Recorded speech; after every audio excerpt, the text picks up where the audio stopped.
மாண்புமிகு தமிழ்நாடு துணை முதலமைச்சர் அவர்கள் பிரபல திரை இசை பாடகர் அவர்கள் பெயரால் பெயர் சூட்டப்பட்ட எஸ்.பி. பாலசுப்ரமணியம் சாலை என்கிற அந்த பெயர் பலகையினை திறந்து வைத்து சிறப்பு செய்வார்கள்.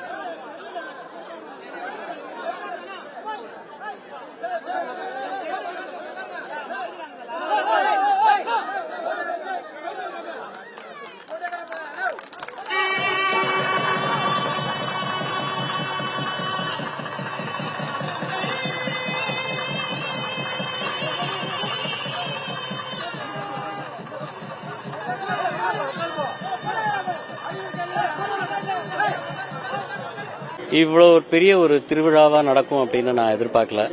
இதுக்கு தமிழக அரசாங்கத்துக்கும் குறிப்பா சீஃப் மினிஸ்டர் அவர்களுக்கும் டெப்யூட்டி சிஎம் இந்த ஸ்ட்ரீட்டை இனாகுரேட் பண்ண டெப்யூட்டி சிஎம் அவர்களுக்கும் எங்கள் குடும்பத்தின் சார்பாக எஸ்பிபி ரசிகர்கள் சார்பாக and Kamdar Nagar house owners association அவங்களின் சார்பாக நன்றி தெரிவிக்க கடமைப்பட்டிருக்கேன்.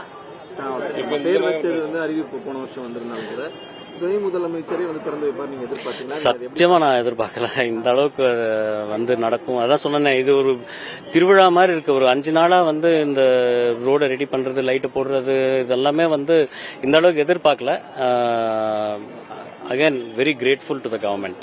மணிமண்டபம் அப்பாவுக்கு மணிமண்டபம் கட்டுவது தொடர்பாக தற்போது துணை முதலமைச்சரோட கேட்டோம். ஸோ நீங்க கோரிக்கை வச்சாங்கன்னு சொன்னா முதலமைச்சர் பரிசீலிப்பார்னு சொல்லியிருக்காங்க. அதை நீங்க எப்படி பாக்குறீங்க? அது அவங்களுடைய பெருந்தன்மை. டெஃபினட்டா அந்த வாய்ப்பு கொடுத்தாங்கன்னா நான் டெஃபினட்டா அப்ளிகேஷன் நீங்க தனிப்பட்ட கண்டிப்பா பண்ணி தருவேன் அப்படிங்கிற மாதிரி டெப்யூட்டி சொல்லி சந்தோஷம். தனிப்பட்ட முறை நீங்க மணிமண்டபம் கட்டினாலும் கூட அதற்கு உதவி தேவைப்பட்டாலும் கூட நம்ம உதவி பண்ண முடியுமான்னு கேட்டதுக்கு நான் தனிப்பட்ட முறை எஸ்பிபி சார் கிட்ட பேசி நான் முடிவு எடுத்துக்கிறேன்னு சொல்லியிருக்கேன். இந்த நான் கேட்காத கோரிக்கை நீங்களா டெப்யூட்டி சிஎம் கேட்டதுக்கு உங்களை எல்லாருக்குமே நன்றி. இனி பாப்போம், இனி வர்ற காலத்துல டைம் கரெக்டா இருக்கும்போது அவங்களுக்கு அப்பாயின்மெண்ட் கொடுத்தப்போ எல்லாமே செட் ஆகிற டைம்ல நான் போய் கேட்டா கேட்கல. உங்களுக்காக நான் கேட்கறேன் கண்டிப்பா.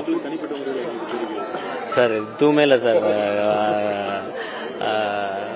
எதுவுமே இல்லைங்க, எதுவுமே இல்லை. நான் அப்பா வாழும்போது முகவரியா இருந்த இந்த தெரு இப்ப அப்பாவே முகவரியா இருக்கிற இந்த தெருக்கு இனி வரும் தபால்கள் ஆகட்டும் எதுவாக இருந்தாலும் அப்பாவோட பேர்ல வரும். அந்த தருணம் எப்படி? ஆக்சுவலா எங்க ஃப்ரெண்டே ஒருத்தர் சொன்னார், இப்போ நான் ஃபுட் ஆர்டர் பண்ணணும்னா கூட அட்ரஸ் எல்லாம் மாத்தணுமாடா நான் இப்போ அப்படின்லாம் கேட்டாரு. அது சுவாரஸ்யமான ஒரு விஷயம். ஆனா இது ஒரு யாருக்குமே ஒரு ஒரு காம்ப்ளிகேஷன் இல்லாம இது சுமூகமா நடக்கணும் அப்படிங்கறதா. பேரை மாத்திரம் கேட்டோம், கவர்மெண்ட் பண்ணிட்டாங்க. ஆனா பக்கத்து வீட்டுல இருக்கிறவங்க இந்த தெருவில் இருக்கிறவங்களுக்கு எல்லாருக்குமே அட்ரஸை மாத்தணும் அப்படின்ற ஒரு ப்ராப்ளம் இருக்குமா அப்படிங்கறத நான் எதிர்பார்க்கல. இது அப்பாவுக்கு ஒரு நான் பண்ணணும் அப்படின்னு நினைச்சேன். அது நடந்துருச்சு. கவர்மெண்ட்டுக்கு நன்றி. அண்ட் இனி நான் மொத்தம் இந்த நெய்பர்ஹுட் எல்லாருக்கும் போயிட்டு நான் தேங்க்ஸ் சொல்லணும். நீங்க இவ்வளவு விஷயத்தை பண்ணிருக்கீங்க, குடும்பத்தினர் இந்த நேரத்தில் எப்படி இருக்காங்க, எவ்வளவு நிறைவா இருக்காங்க? அம்மாவா இருக்கட்டும், இது ஆக்சுவலா நான் பண்றப்போ அவங்களுக்கு சொல்லாம தான் பண்றேன். நான் இது ஏன்னா நம்ம ஒரு விஷயம் கையெடுத்து அது நடக்காம போச்சுன்னா டிசப்பாயிண்ட் ஆயிருவாங்களோ அப்படின்ற ஒரு விஷயம். பட் நடந்ததுக்கு அப்புறமா அவங்களுக்கு தகவல் சொன்னதுக்கு அப்புறமா எல்லாரும் ரொம்ப சந்தோஷமா இருக்காங்க. எல்லாரும் இங்க கூடியிருக்காங்க. டெப்யூட்டி சிஎம் மீட் பண்ணிருக்காங்க. அவரும் எல்லாருக்கும் வணக்கம் சொன்னாங்க, போட்டோ எடுத்துக்கிட்டாங்க. ஸோ எல்லாருமே ரொம்ப ரொம்ப சந்தோஷமா இருக்காங்க. ஆக்சுவலா அதுக்கு வாய்ப்பே கிடைக்கல. ஏன்னா பிரஸ் நிறைய மக்கள் இருந்தாங்க. வீட்டுக்கு வந்தாரு. நாங்க ஆக்சுவலா உட்காந்து கொஞ்ச நேரம் கதை பேசிட்டு போவாங்க அப்படின்னு நினைச்சோம். பட் அவர் பிஸி ஸ்கெட்யூல், அது எதிர்பார்க்கறது தப்பு. பட் வீட்டுக்குள்ள வந்தாரு, அப்பா போட்டோக்கு அஞ்சலி செலுத்தினாங்க. அதுவே பெரிய விஷயம் தான்.